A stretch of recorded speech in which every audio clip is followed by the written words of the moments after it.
Hey petrolheads, it is very hard to imagine more successful model than the Volkswagen Golf of the first generation, which became a name for the entire class. But how did a simple hatchback become an icon?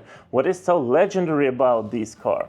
So today let's dive into the history of Volkswagen Golf of the first generation and see how it changed the whole automotive industry. And let me start my story from 1960s, because at that time a compact car meant just bad quality, cheap materials and nothing exciting while driving. The only advantage of a compact car at that time was a cheap price. And on this market for sure there was a leader, and it was Volkswagen with their Beetle. Extremely simple car developed before the Second World War with air-cooled engine. Could you imagine it? We are talking about 60s. And of course it was extremely outdated. And while in the early 60s the Beetle sales were quite okay, they started to decrease dramatically starting from the middle 60s. These platforms were extremely outdated. It was a 30 years old car. You just couldn't improve it for the modern life. Try looking at a Volkswagen this way. It's the only small car with a sealed steel bottom that leaves nothing exposed beneath it. And the VW is built to take a little punishment. As small as the VW is, it's covered with 13 pounds of paint, outside and in, even in places you can't see, but which corrosion can find. In fact, the VW is so well put together, it's practically airtight. Beetle for sure was the main product and the best seller of Volkswagen. And just for you to imagine in which financial position Volkswagen was in the 70s, their market share on the German domestic market decreased from 45% in 1960 till 26% in 1972. Even the new director of Volkswagen in 1971 confirmed that the brand is just in the survival financial position. And there was a reason for such a drop, because all competitors developed their new platforms, which was front-wheel drive and front engines. And we had in 1971 we had Fiat 127 model. Also in 1972 Renault came with Renault 5, which was a legendary car as well. All these hatchbacks from the Volkswagen competitors that came to the market before Golf was even presented brought a lot of benefits for customers.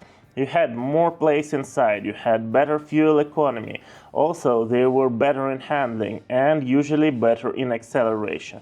So a lot of benefits from the new design. But still, like in 1960s, these hatchbacks were made quite cheap. And if a customer had an opportunity to buy a more spacious saloon car, usually they would go for it. And just to remind you timing one more time, 1971 Fiat presented 127 model, 1972 Renault presented Renault 5, and then 1973. Do you remember this date? Yes, it's an oil crisis. Petrol prices increased by 300% in a year, but even if you had money to afford some fuel, you couldn't get it on your nearest petrol station. Of course, the situation varied a lot from country to country, however, the oil crisis was global.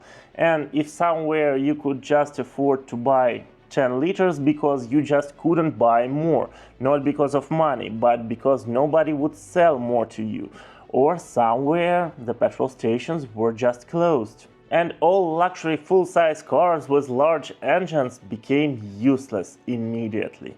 And here comes Volkswagen, just in the right time with the right product. And the first generation of Golf was really revolutionary in those cases that it showed the market that the compact small car doesn't mean bad and simple car. A new VW is here. Golf, the Volkswagen Compact. A lot of power, a lot of space, a lot of fun.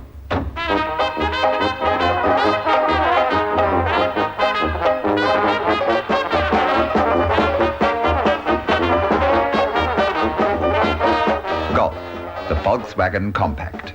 Great car, great performance, and great fun. Designed by Giorgetto Giugiaro, of course, it was outstanding in case how the car looks.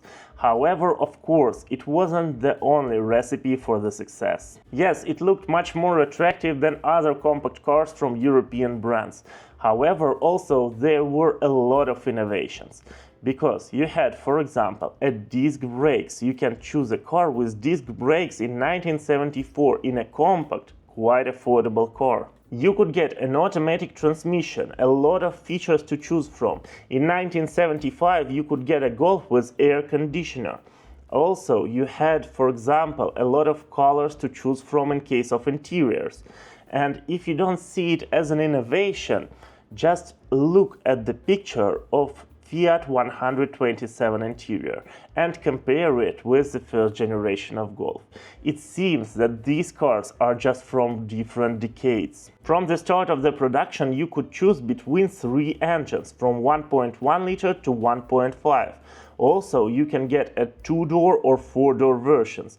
And that's all in the time when in the competitors you could choose only the color of exterior, the color of the car, and just several features. Preparing and getting information for this video, and I went really deep, I saw a lot of comparisons and tests and articles, and most of them, a lot of them were about comparing Volkswagen Golf to its competitors in case of fuel efficiency and acceleration and price, just to understand why this car was so successful. But to be honest, as I see it, as I see the recipe of success for this car, is just that the customer had a choice and had a great quality. And of course, there was one more very important thing that made Volkswagen Golf legendary. Because in a year after launching Golf MK1, Volkswagen on the Frankfurt Motor Show presented Volkswagen Golf GTI, the first hot hatchback on the market. Just imagine the company that was in a very bad financial position. They made the best car in a class, and in a year they presented the first completely different class. And that was a game changer, of course. Golf GTI became available for customers only in August 1976. However, it was a car you would wait for, because it produced 110 horsepower from a 1.6-liter engine. Could you imagine this figure? 1976. 110 horsepower from 1.6. That's good even nowadays. And available at that time, carbureted 1.6-liter engine on the Golf, the standard Golf, produced only 75 horsepower. So the GTI accelerated from 0 to 100 km per hour in just 10 seconds. The maximum speed was more than 180 km per hour. And one more time, it is still impressive for some budget compact cars nowadays. However, the first generation of Golf GTI became even faster, because in 1982 they installed a new 1.8-liter engine, and they decreased the acceleration dynamics dramatically.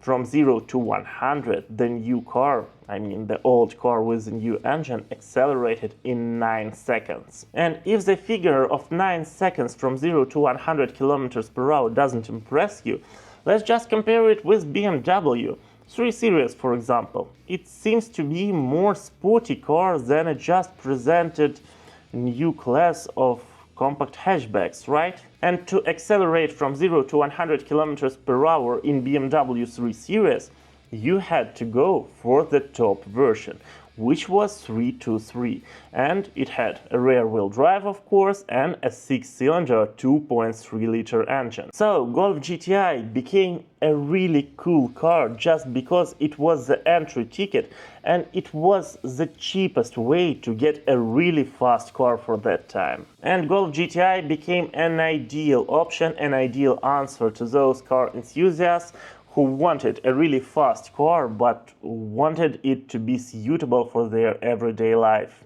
This new class of hot hatchbacks became extremely popular.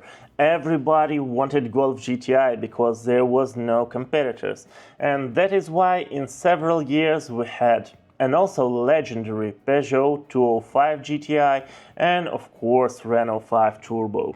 After the success of Volkswagen Golf GTI, Volkswagen started to experiment even more. They presented a very nice looking Golf Cabrio. Also, they made a Jetta, also compact saloon car based on the Golf platform. They even built a Golf based on Porsche 928 platform, but it would be more correct to say that they just put a Golf body on Porsche 928. After a huge success, Volkswagen also decided to put some diesel engines in the car, and also because of the oil crisis, of course, and maybe that was the only mistake that was made in the Golf MK1. They were extremely noisy, extremely uncomfortable to drive, and not that reliable. The main production of MK1 ended in 1983.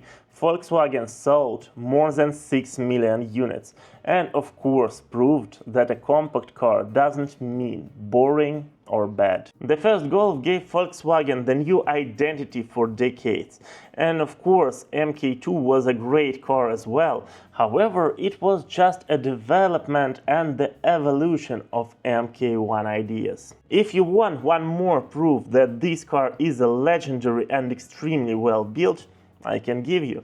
In South Africa, they produced Volkswagen Golf MK1 until 2009. Of course, there was some development and some changes for the developing countries. However, just imagine, until 2009, such a good and well-engineered car. Volkswagen Golf became a car for everyone, and that's really true. The basic model became an entry ticket to a just well-made car. If we talk about Golf GTI, it was a new era for all car enthusiasts. And you could choose some fancy version, cabrio version. So everyone really wanted a Golf in 1970s. You could get from Golf everything you expected and maybe even more.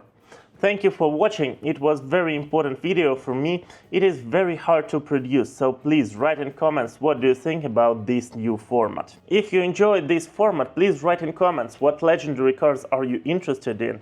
So we have different options. We can go decade by decade or somehow else.